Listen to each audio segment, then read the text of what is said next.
Hello and welcome back. In this video segment, we're going to talk about multi-threaded programs in Java. So let's jump in theoretically to what the issue is. It's really, you want your program, your computer, to be doing more than one thing at a time, and there's two different ways of doing that that are quite distinct from each other.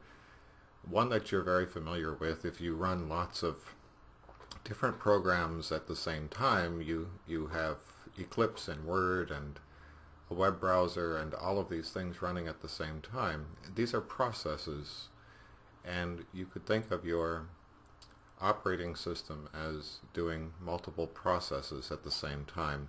This is not the same as multiple threads, and there is the issue of inter-process communication, or IPCs, that would allow running applications to talk to each other. But that's not what we're talking about today. We're going to talk about using threads within a single process. So the process is one instance of the Java virtual machine, and we would have multiple flows of control within that one process, and that's what we're going to learn how to do. So there's lots of reasons it's not as easy as a single thread. So there has to be reasons to do something if it's not as easy as the other way. The reasons you would want to do it, if you have a program that's busy, it's waiting for something, that's two different things. If you have a thread, a Java program that's waiting for something, that means that it's not busy, and it is sitting there preventing any other work from happening. So if we had another flow of control, we could say, okay, you go and use the processor for a while I'm sitting here waiting for something to happen. So efficient use of the processor is the first reason. The second reason you might want to write a multi-threaded program is that some problems are naturally described this way. So it's easier to implement a simulation of some things that go on in the real world by using multiple independent flows of control, or multiple flows of control that talk to each other or share data among each other. And the easy to get a hold of example that a lot of people use is the multiple bank tellers who are working independently of each other. And you have this problem: the bank wants to know how many tellers should you have if 4 customers are arriving every 5 minutes, and on average it takes a bank teller 7 minutes to deal with each customer. Well, instead of doing it mathematically, it might be worth it to write a program that simulates this, and then you can do a what-if analysis. Well, let's add 3 more tellers and see if the wait time of the customer goes down in a sufficient amount. And so some problems are just naturally described with multiple flows of control. And the other one that's relatively new, we have now multiple cores, which is really like in our processor chip there are multiple processors. And when dual-core processors happened, that was really exciting, and now 16-core processors are on their way, and we don't have really good ways of programming to take advantage of this computational power that's provided by these multi-core processors. And one of the ways of doing that is to allow threads to execute on different cores, different processors.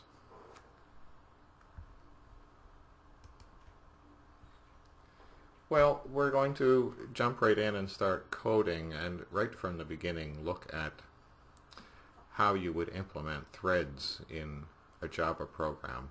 The first thing to say is that there is a thread class provided for you, and that's the one that we're going to use. If you inherit from the thread class, you have created something, a class that is a thread. And if you create an object that is a thread, then you have a thread, and it has a flow of control. So that part is really not too hard. When you have a class that has a main method in it, we easily understand that that's the beginning of a flow of control. And a thread, or something that is a thread, has a run method in it. And that's kind of the equivalent of the main method. So this is one way of making a thread. You can inherit from the thread class. And the other way is to create an instance of the thread class and pass in the behavior that you want the thread to have.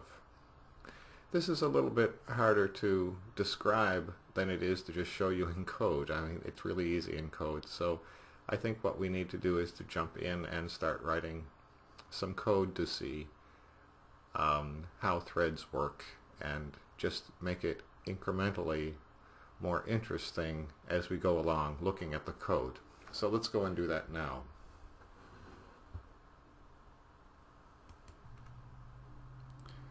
Well, we've been using threads in Java from the beginning, whether we knew it or not. So I made a very simple Java program, kind of the Hello World Java program to get us started. And I made an object of type scanner, and I input anything. So think about what happens when we run this. We're running on the main thread. So there is a thread, the main thread, and we created a scanner, and we output enter anything, and we stopped right here. So here's the problem. This main thread is stopped, and nobody else can do anything until this thread has satisfied its input request. So we can see that the program is still running, but nobody else can do anything, and that's kind of bad. So when we enter anything, then this main thread can continue, and the program has terminated. Well, let's put an output statement here just to make that explicit. The input request was satisfied, S-A-T-I-S.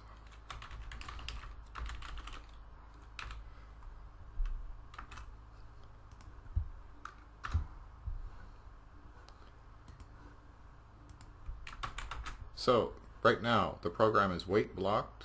It is input blocked is what I should have said. It is input blocked, and when we satisfy that input request, then the thread can continue.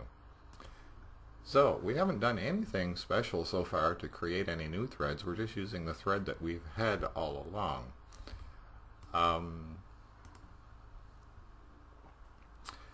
Let's do something else while we're here, just to kind of set the stage. In the thread class, there is a method called sleep. And we use this quite a bit when we're talking about threads, because it's a good way to demonstrate the behavior of the threads. The sleep method requires that it be in a try block. So the sleep method throws an exception, and we can ask Eclipse to just put in the try catch block.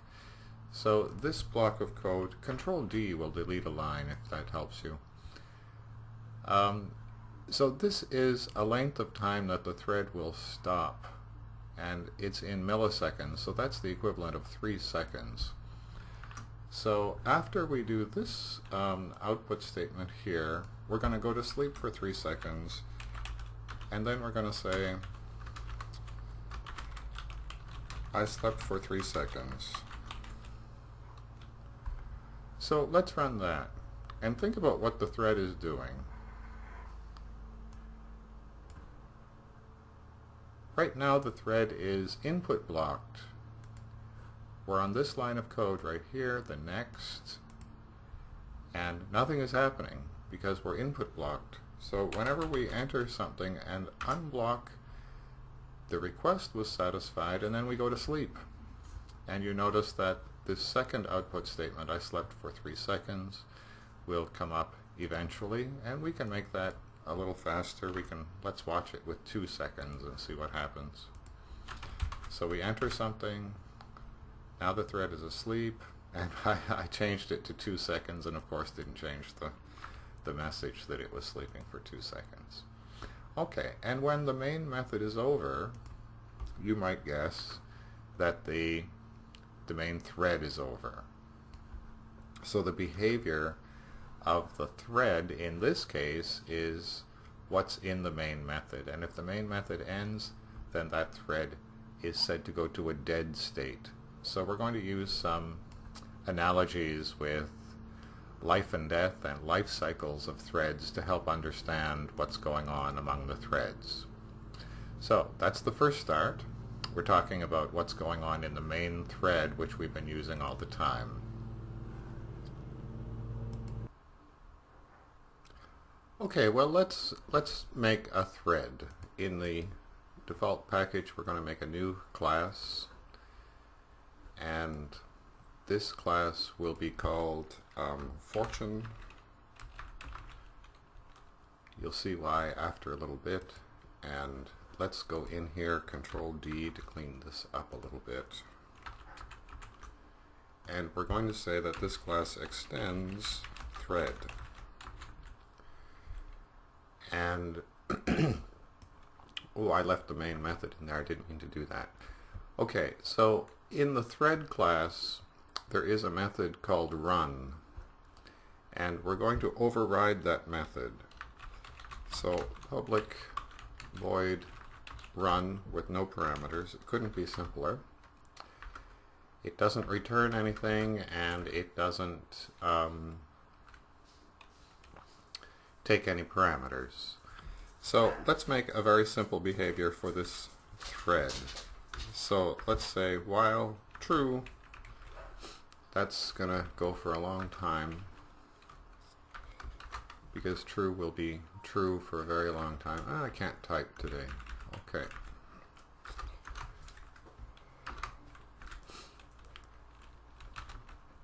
So it's just going to, for a long time, say good things will come your way. So that's your fortune cookie. So that's it. This is the simplest possible thread. And if we make an instance of this class, we have created something that is a thread. It inherits from thread. So let's go over here, and somewhere at the beginning we're going to say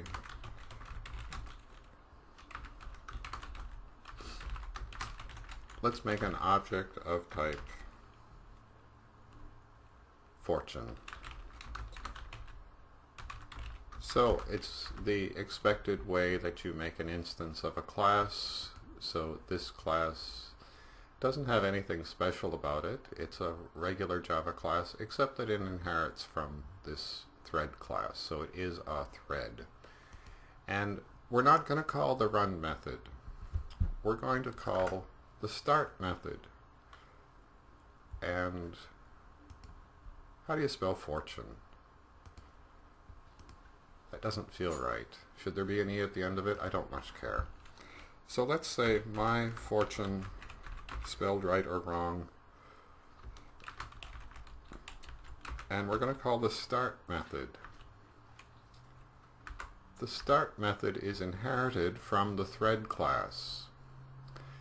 So we inherited some methods, not too many, from the thread class. One of them is start. And if we start this thread, we say that we have spun a thread. We have spun a thread, and now we have 2 threads. So let's run this and just see what happens. And oh, look at this. Good things will come your way is happening over and over and over. Well, what's happened to the main thread? The main thread, I think we probably missed it, said enter anything and then it is blocked. And that gave the fortune thread the right to use the processor without any competition, because this particular thread is wait blocked.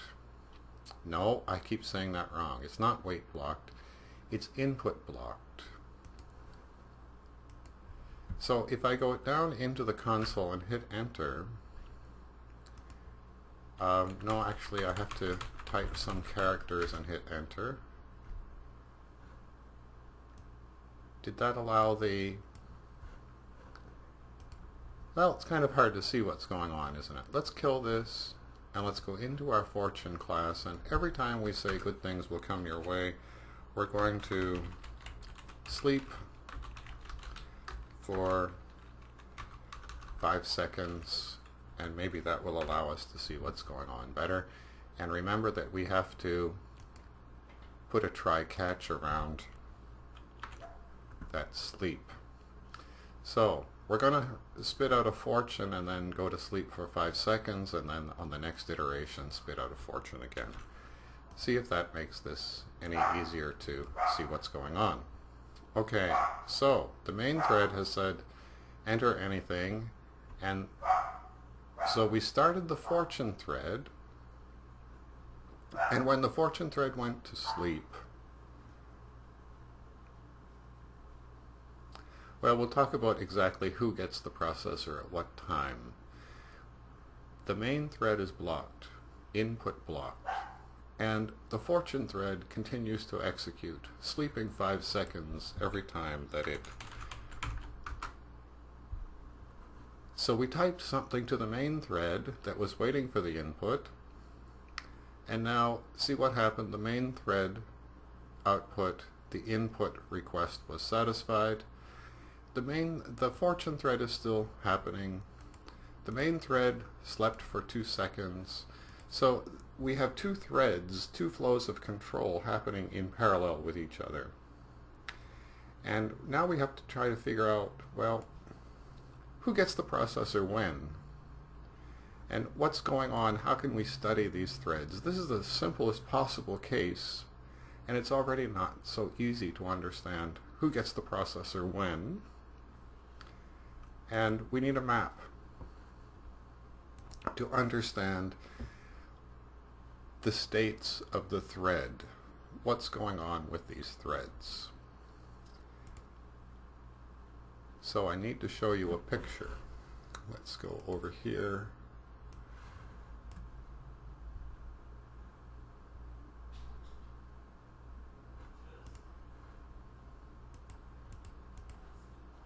Okay, the life cycle of a thread.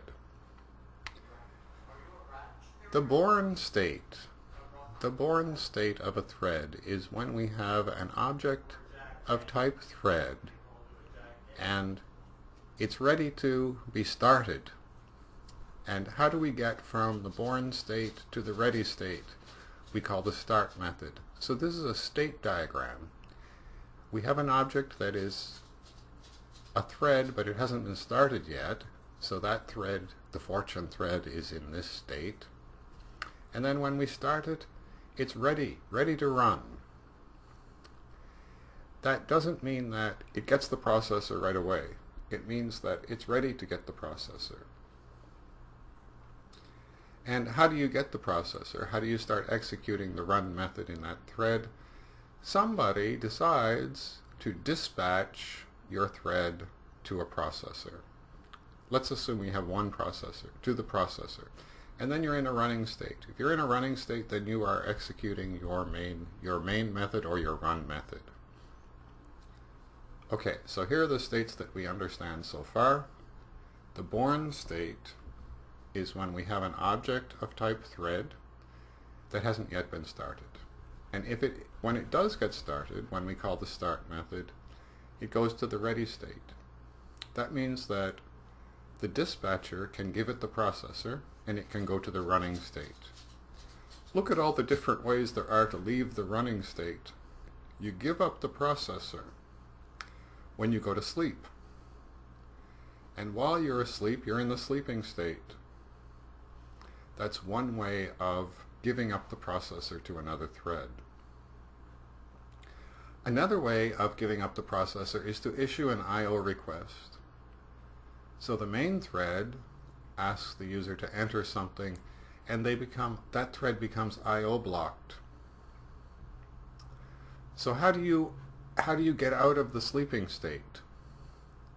Well, the sleep time expires. the 3 seconds or 5 seconds or whatever it is, and then you go back to the ready state. From the ready state, the dispatcher decides that you can get the processor. How about the I/O request? If you're I/O blocked, how do you get the processor back? Well, when the I/O process is satisfied, the input usually is satisfied, then you go back to the ready state and the dispatcher can give you back the processor at some time. So we're starting to understand the life cycle of the thread by using this state diagram. We'll come back to this. So let's talk about the states of the threads in terms of the code. Remember, on this line we made an instance of something that is a thread. So after this line executes, we have a thread that's in the born state. It hasn't yet been started, it's born, and the start method is the event that causes that thread to go from the born state to the ready state. So the ready state means that your thread can be assigned a processor. Assume we have only one, and we'll say that the thread can have the processor. Why would we call the start method instead of the run method? There's nothing special about this run method. It's just a public method that returns nothing and takes nothing. We could call the run method. Why not just call the run method directly? Well, we would be executing the run method on the main thread. So just as you call any other method, if you call the run method, you haven't started a competing thread, a thread that competes for the processor. So although it's possible, the general rule is you don't ever call the run method. You call the start method. Oops, what did I just do? That's okay, we're not going to keep that line anyway. We will call the start method and put that thread into a ready state so that the dispatcher can give it a processor. Okay, so what happened here on the main thread when we executed an input statement? The main thread went to the state of I/O blocked. And that means that as of right there, this thread is not eligible for the processor. It cannot get to the running state. Sorry, it cannot get to the ready state until that input request is satisfied. So then when it is satisfied, the processor, the main thread, goes back to the ready state and the dispatcher can give it the processor.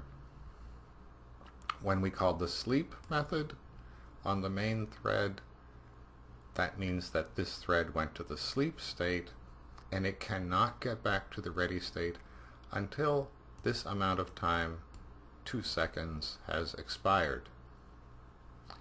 When that time expires, this thread, it doesn't go to the running state, it goes to the ready state.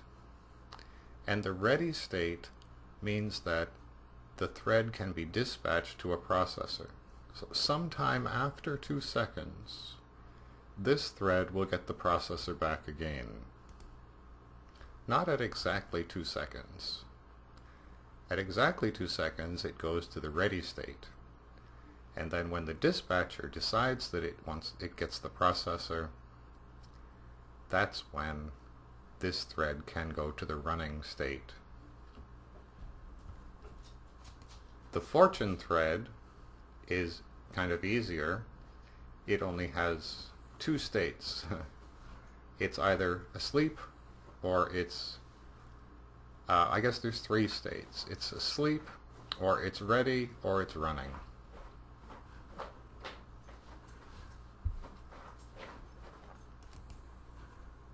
This figure is really a useful way of understanding the states of the thread, and there's not really that many. When it's born, the event that gets it to a ready state is the start method. When it's ready, the event that gets it to running on a processor is that it gets dispatched there, and we will talk about what that means. When you go to sleep, you're in the sleeping state. When the time expires, you go back to the ready state, ready to be given the processor again.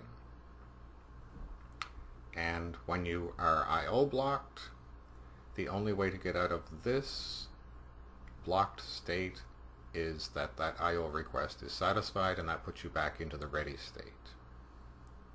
Okay, so there are a few more on this, but what we need to understand next is, what does it mean to dispatch a thread to the processor, and who does that? What is that process looking like? So let's go to another slide and talk about that.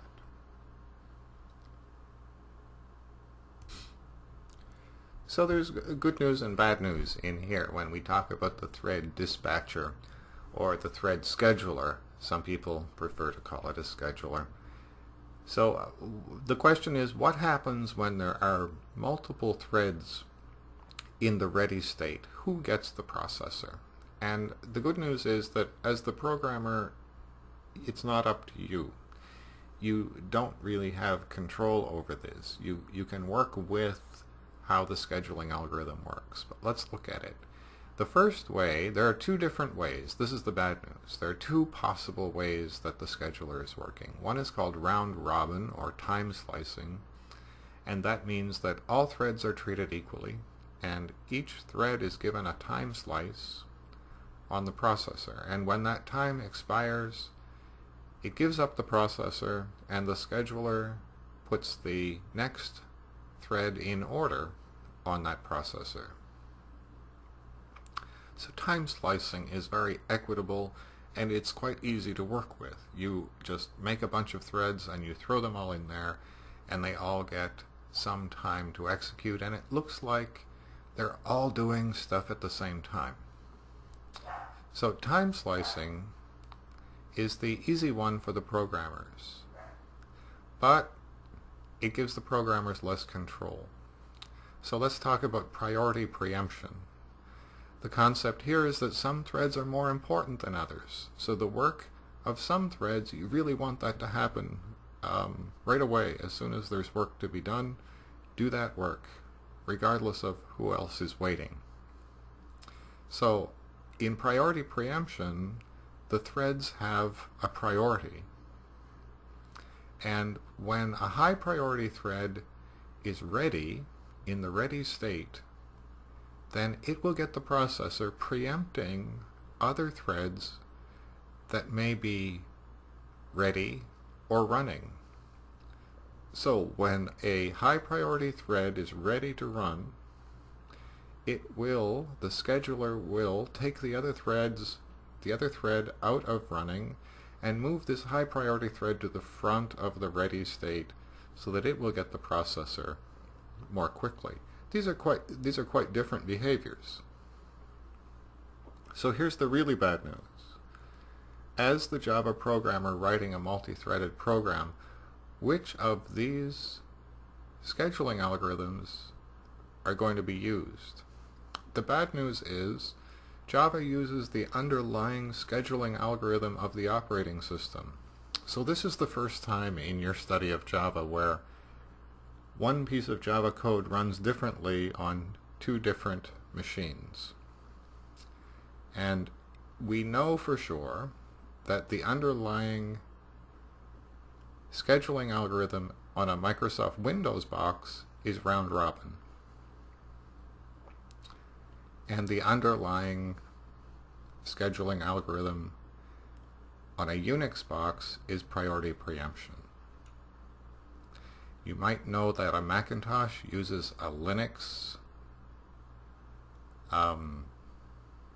underlying operating system, underlying its Lion or Wildcat or whatever it is currently. So you're going to have a different behavior in your multi-threaded programs depending on the underlying operating system. That's very bad, because the write once run anywhere, which we've come to understand, is not true in multi-threaded programs. So we have to now be careful that when we throw a bunch of threads into the mix, that they are going to behave in an acceptable way with different scheduling algorithms in the underlying system.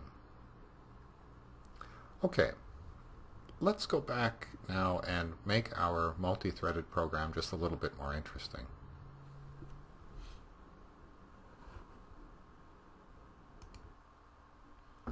Well, there's a couple of miscellaneous concepts that I would like us to look at before we make the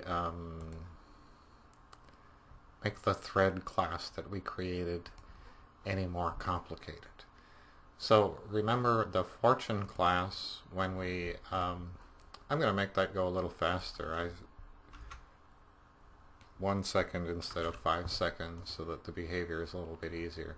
So we have two threads, the main thread and the fortune class, and when we run this, the fortune class is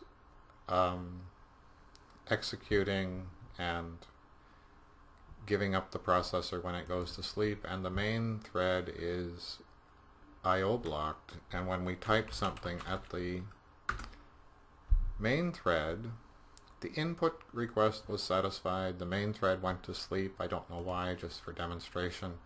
And what happened here? Well, this is the end of the main method. When the main method is over, or the run method is over, the thread goes to a dead state, and it cannot be restarted again. There is no restart method. You can make a new instance and call the start method again, but the object that is a thread is only used once. So our main thread is finished, but the thread that we spun is still running. So that's a specific kind of a thread. There are two kinds of threads in this respect. One thread will keep running when the thread that created it is dead, and the other thread will die when the thread that created it dies. So these are called user threads and daemon threads. Let's kill this. So I'm going to say that before we start it, my fortune thread, there is a method that we inherit from the thread class called setDaemon. Okay, so if it's a daemon thread,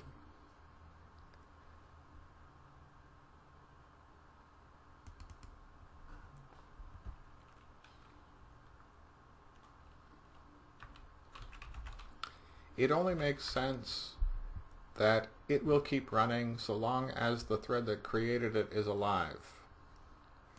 So a daemon, it depends on how old you are, how long you've been in computing. A daemon thread used to be a thread that, a process that runs around and makes sure that things are working, and on old computers. And if the thing that it's looking at doesn't exist anymore, it doesn't make sense for it to be there. So let's see if we have changed the behavior.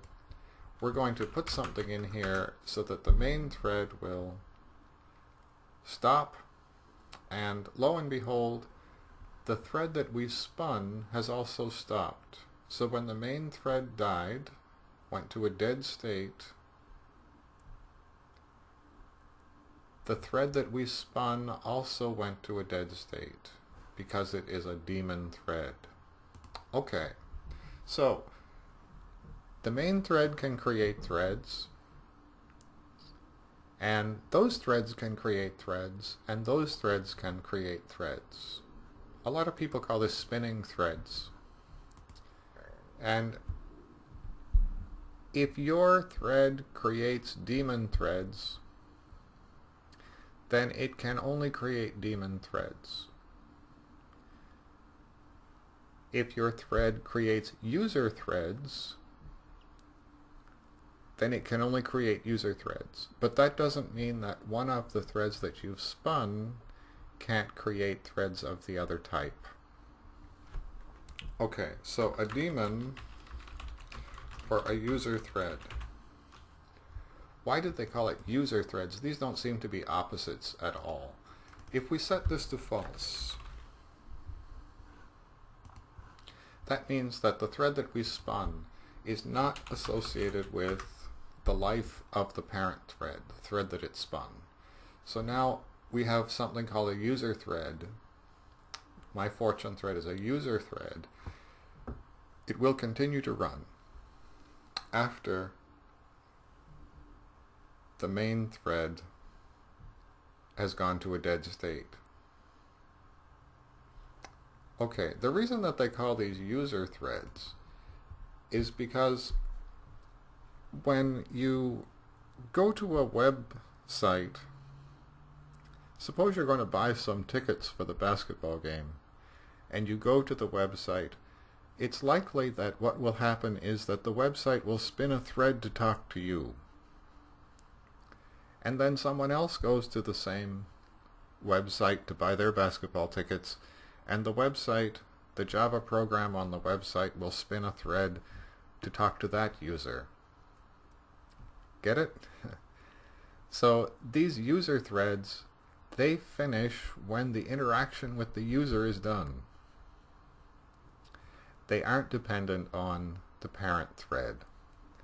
So they will go away when the interaction with the user is done, once you've entered your credit card number and all of your personal details and your driver's license and social security number. I'm just kidding. Don't do that. The user thread, that's why they call it a user thread. It's not dependent on the life of the thread that spun it. But a daemon thread is. Okay, now let's go and do something more interesting with our thread class.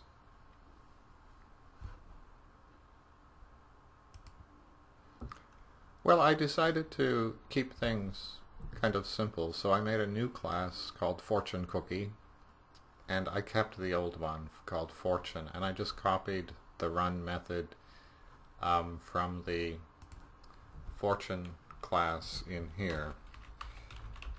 So I'll put this back, extends thread,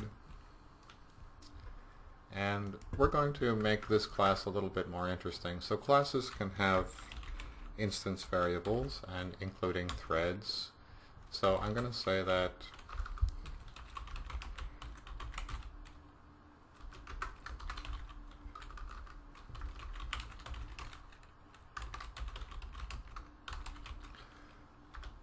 we have two instance variables, and then let's make a constructor method for Fortune Cookie.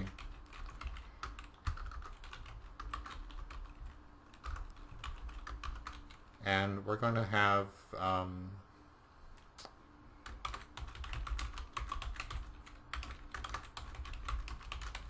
the user can pass in the first part of the fortune and the second part of the fortune, and then let's make a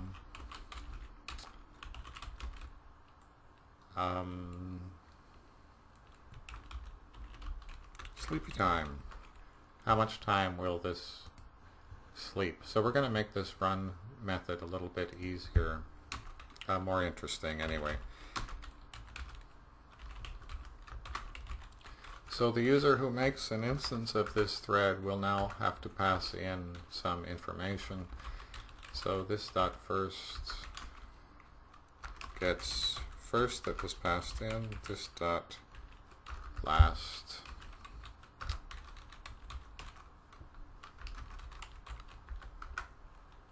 and this dot sleepy time gets sleepy time. Control space will help you. Will help you go a little bit faster. Well, we really should put accessors and mutators for these instance variables, because I will frown at you if you don't, so I better do it myself. We can ask Eclipse to do that for us, generate the getters and setters for first, last, and sleepy time, just in case we want to change those.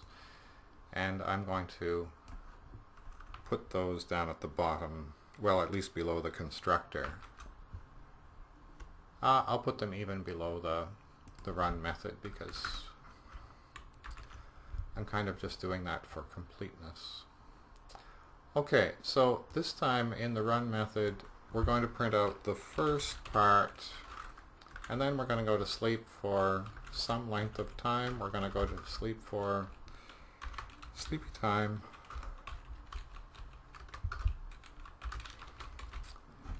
And then we're going to output the last part. What have I done here?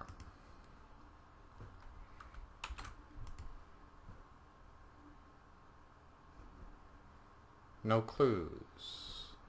No clues. Syntax error. Oh, one too many. Okay, I hope you're seeing that quicker than I am. Okay, so we have a slightly different behavior. We have a class that is a thread, and it has some instance variables in the usual way, and the behavior is going to be that we print out the one instance variable and then we print out the other instance variable. So let's go and make some fortune cookies. This makes it more interesting to let's just get rid of that for now. We're going to make some fortune cookies.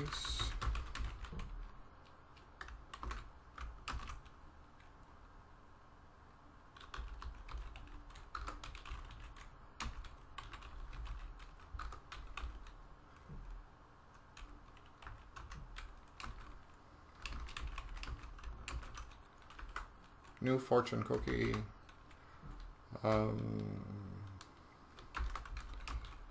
You will always, I'm making this up, I don't know if it's going to make sense.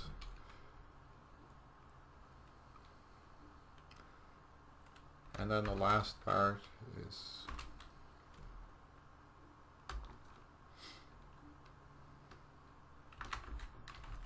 travel to interesting places. And then the sleepy time, I'm just going to pass in a second.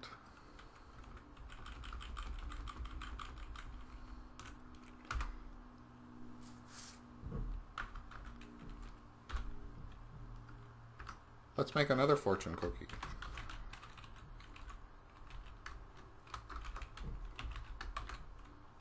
Come on.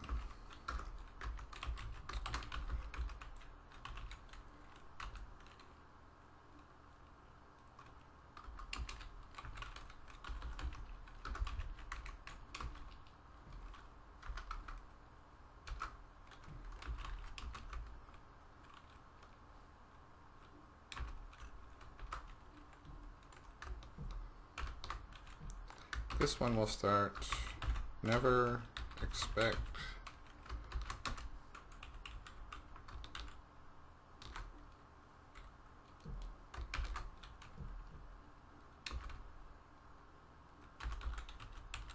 lots of money to come to you.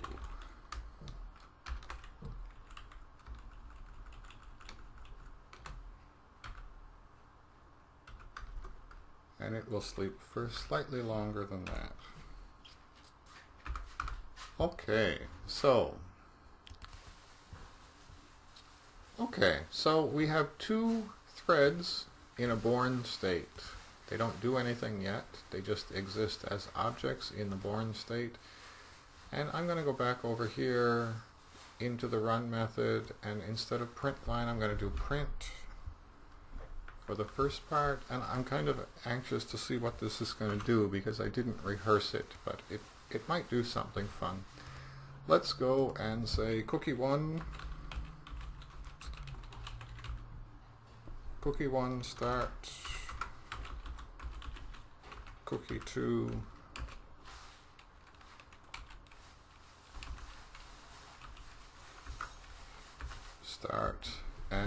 do you think will happen? So we have 3 threads now.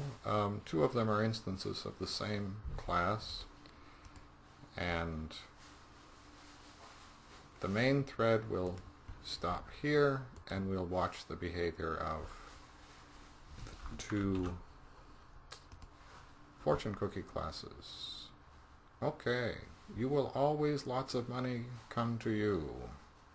Never expect travel to interesting places. Never expect... So the point here is...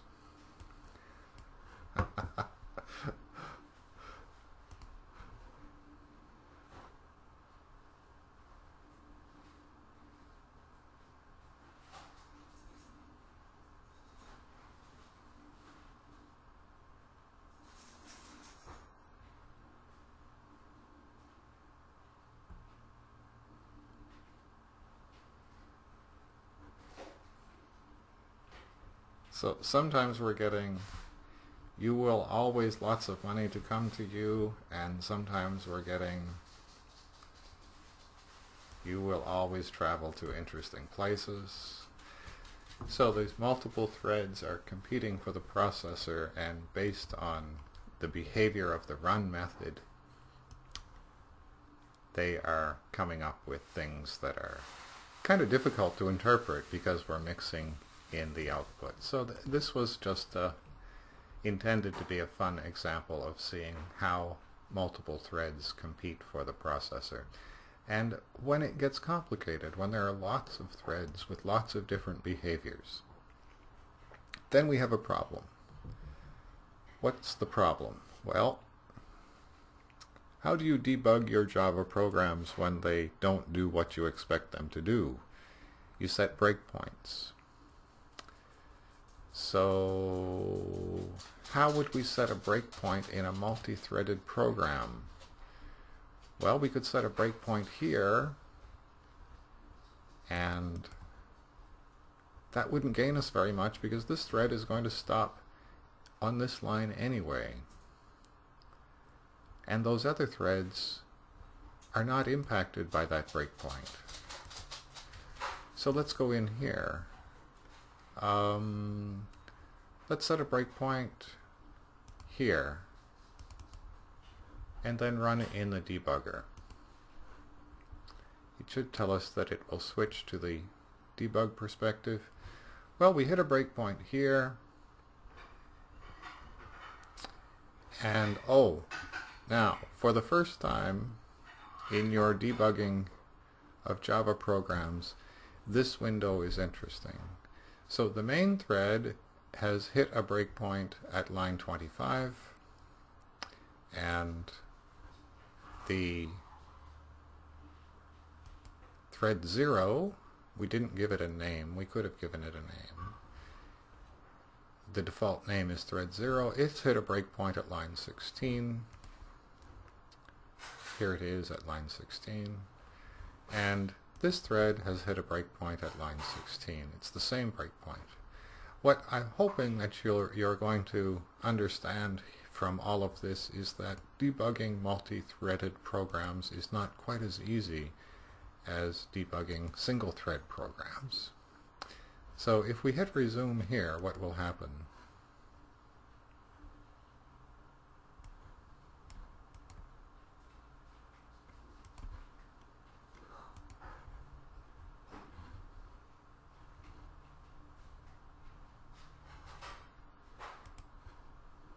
Yeah, I don't even really know.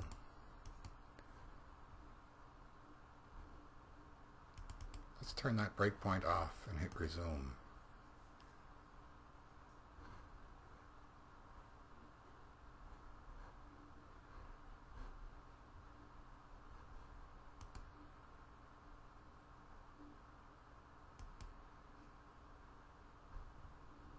Okay, let's go to select the main thread and resume that one. Enter anything. So the walking through buttons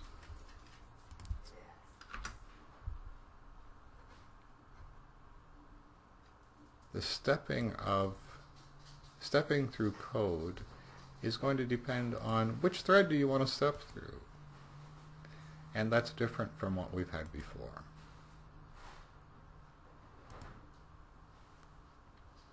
Isn't this interesting? The main thread is gone, but we still have two threads called thread 0 and thread 1, kind of unfortunately, that we can keep executing in the debugger. And the dogs don't like this either, and I don't really have time to edit this, but walking through, one issue that we kind of alluded to right at the beginning was that there are two ways of making a thread. One is to extend the thread class, and there is a different one. Well, the disadvantage of extending the thread class is that you can only extend one class in Java, and perhaps you want to extend something else. That's fairly common. Suppose we were making a really complicated multi-threaded program that had lots and lots of bank tellers. That example keeps coming up. You might want the bank teller to inherit from a person class or something like that. And then you couldn't have a multi-threaded behavior as part of that. So instead of extending the thread class, we're going to do something different. We're going to implement an interface.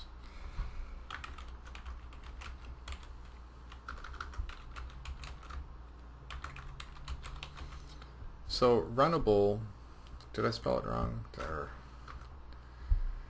Runnable is an interface which is as simple as it could possibly be. It has this method in it only that you override, so a public void run.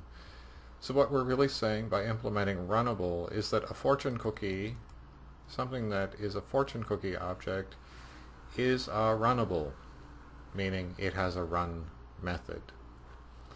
So let's save that, and now when we go back to make our instances of fortune cookie, instead of saying we're going to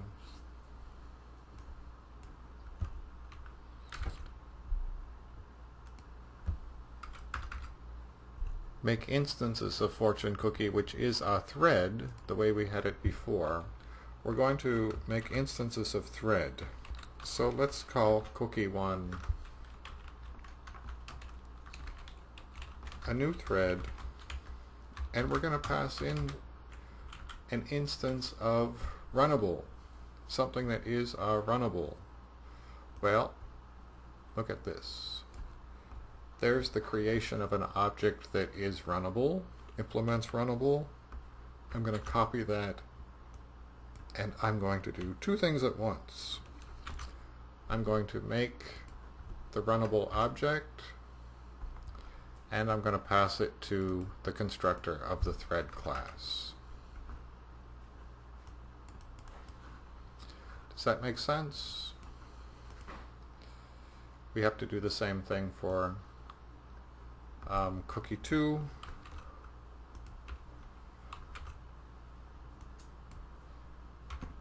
Fortune cookies do not come from China. Fortune cookies are an American invention that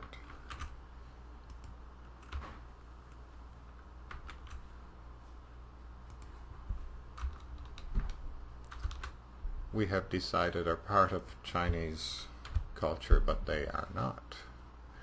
Okay, so there we have achieved the same thing now. We had in the previous one we had an instance of a thread by virtue of making something that is a thread.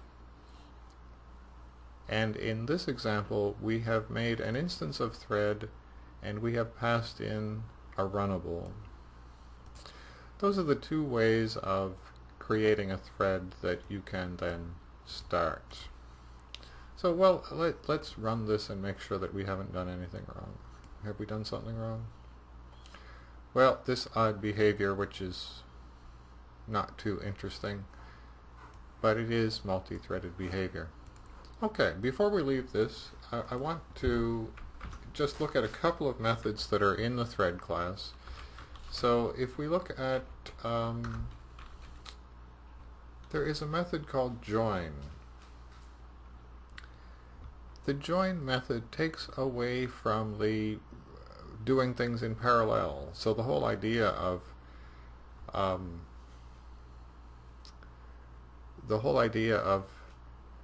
writing multi-threaded programs is that they would run kind of at the same time. And if you join two threads, you're saying that you want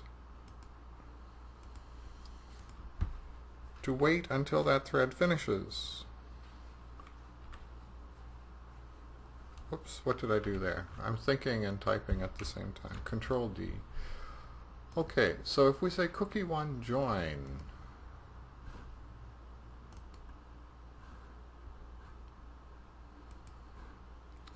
okay, cookie1 join, and this is a little bit confusing sometimes, and I often have to look this up. Who is waiting for who to finish? Okay, so every line of code executes on some thread or other, and this line of code executes on the main thread. So what we're saying is, from the perspective of the main thread will wait for cookie1 to finish.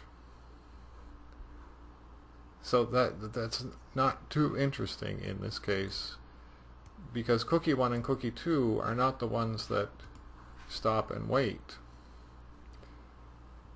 The main thread is the one that's waiting. The main thread is waiting for cookie1 to finish. Cookie1 is not going to finish because it has an infinite loop in it. So we never got to the line that said enter anything. So the main thread is joined. It is executing only after this line based on whether the cookie1 has finished, and cookie1 has not finished, so we did not get further on the main thread. So joining one thread from another very often means that you've created something that's too complicated to understand when it's all running in parallel, and then you try and unparallel it by saying, I'm going to join one thread to the other and just let one finish its work and before the other one starts. So I don't know. There are some reasons for joining threads. Most of the time joining threads is an admission that you have something too complicated to deal with. Okay, let's look at cookie1 set priority. And remember that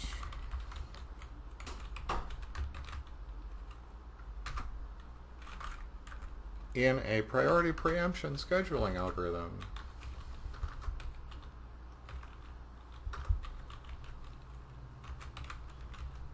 this is important. And there are some defined constants in the thread class. I'm pretty sure that min priority is 1 and max priority is 10. Yes, min priority is 1, max priority is 10. The normal priority, the default priority, is 5. So threads can have a priority from 1 to 10 with a default of 5.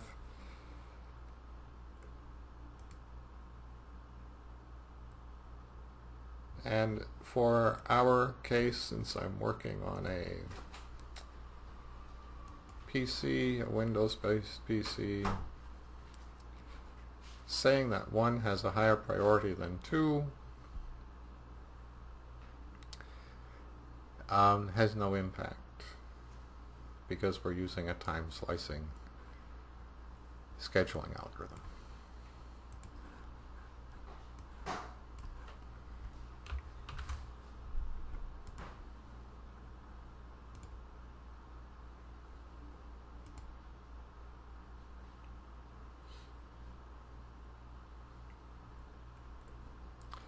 Well, I want to add something in here. This is kind of an advanced topic, but let's just throw one in here anyway. Let's say I'm going to do all of this in one step. I'm going to say new thread. So there's a call to the constructor of the thread class. That will create a thread object that I can start. So I'm going to do this all at once. I'm going to make a thread object that has a very simple behavior, and I'm going to start it. Okay, so what will I pass to the constructor of the thread? I need to pass a class that implements runnable. Okay, so you haven't seen this before probably. I'm going to make an anonymous inner class all at once by saying new runnable.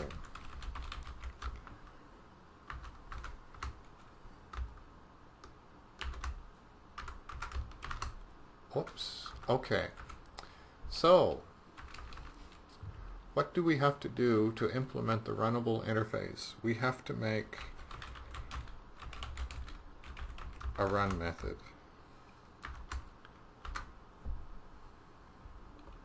What does this run method do? Well, whatever we want.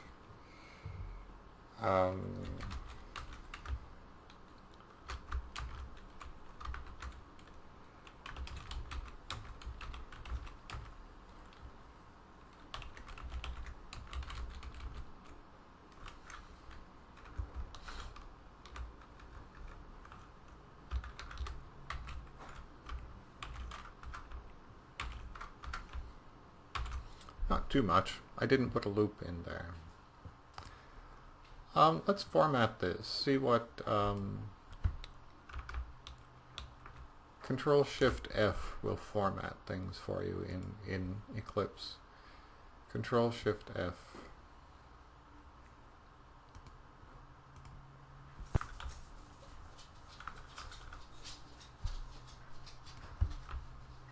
Control-Shift-F.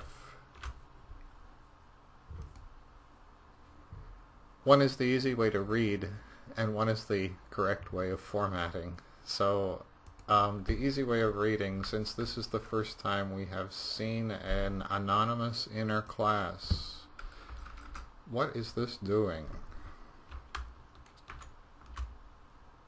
What is this doing? Okay, so from there to there, the part that's highlighted, we defined a new class. This new class implements the runnable interface. It makes an instance of the inner class and passes it to the constructor of the thread class all at once. So if you have something very, very small to do and you want it to go on a different thread, you can define a class. You can define methods in the class, make one instance of it, and do something with it all at once. And it's a shortcut. It doesn't do anything that you couldn't have done by making a new class with a name that implements the runnable interface and overrides the run method. It's just a shortcut. So if you have very simple things to do and you want it to happen on a different thread, this is a way of defining that. Anytime you ever see a close brace inside of a parentheses, it is almost always that you are creating an anonymous inner class and you are passing it to some other method. So we create the class, make an instance of it, and pass that new object to the constructor of the thread class. Let's run that and just make sure that it's working, and it is. It executed on a different thread, but there was no loop, so it just finished and went to the dead state. Okay, so what else should we do in here? Oh, well, here's something that you're not supposed to do anymore. We could say cookie1.suspend.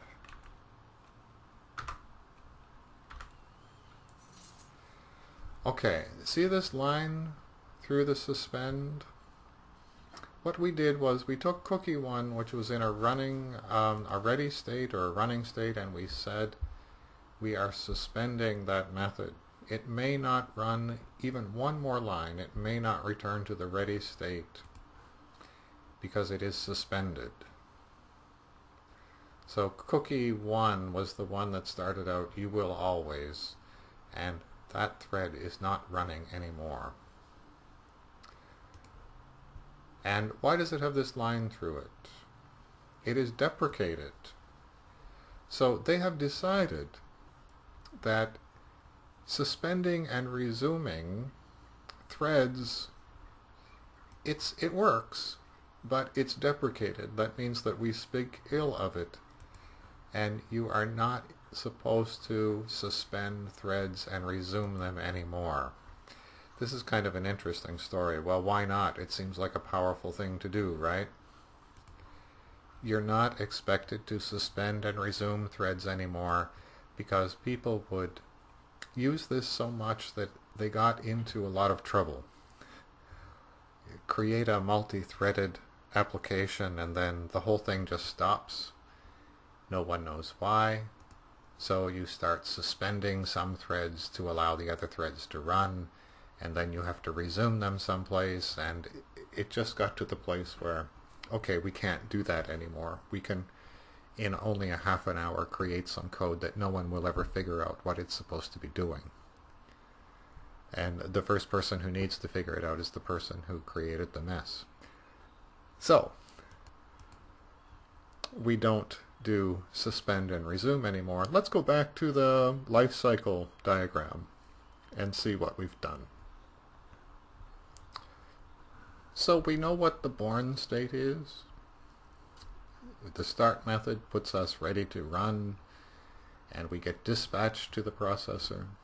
We know what the sleep state is. We just call the sleep method, and that thread that executes the sleep method goes into a sleeping state.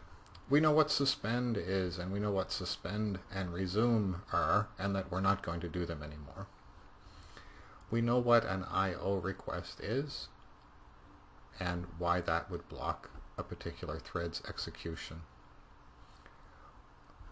If the run method finishes, the thread goes to a dead state. You cannot restart a thread. You can make a new object, you can make another instance of that class and start it again, but you can't reuse that object that was created and call it start method again. Once it's dead, it cannot be reused. Okay, so the only things on this diagram that we haven't talked about are wait and notify. Going to a wait state or a waiting state and then being notified by another thread. And that discussion is important, and it's going to be in a different video, I hope. It's quite an advanced topic, so we'll look at an example that uses wait and notify. But it doesn't have to be done right now. The yield method. I kind of forgot about that one. Let's go back and pick up yield. If you're in a running state and you call yield, what does that achieve for you? Well, we don't have really good examples in here for demonstrating what yield does. Yield is a method that exists in the thread class.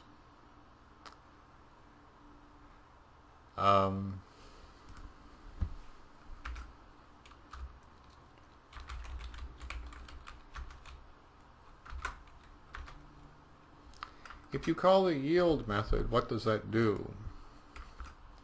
So this thread, an instance of fortune cookie, is going to call the yield method. Remember the two scheduling algorithms that we have. One of them includes priority preemption.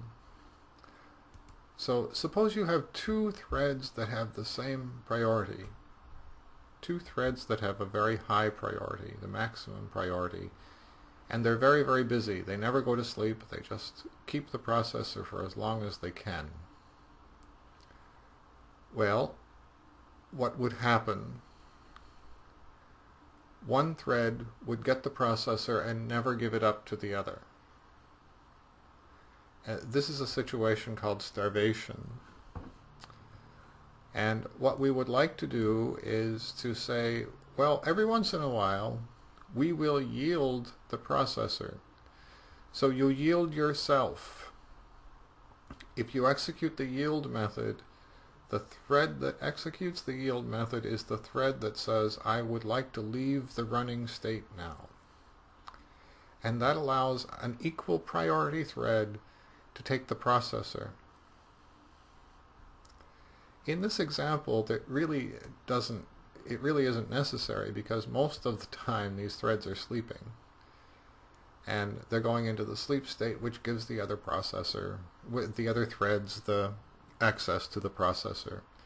If you have very high computational threads that do not give up the processor for any reason, in time slicing they would give up the processor because their time slice is up. In priority preemption, they would not ever give up the processor, and that would starve the other threads. So if you have that situation, the advice is to occasionally yield so that a competing thread of equal priority could then get the processor. And how often you choose to yield is up to you as the programmer of that thread. So in the life cycle diagram, a thread that is in the running state, if it executes the yield method, this is kind of a funny way of putting it, a quantum expiration, it means that the smallest possible amount of time will put it into the ready state. And that means that other threads that are ready could then get the processor. And this yield would allow, in priority preemption would allow threads of equal priority to share the processor. And this is something that it's a technique that you would use especially if you want some very busy threads to work in a similar way on time slicing or priority preemption. Okay, we have done almost all of multi-threading. The parts that we haven't done deal with sharing data among independent threads.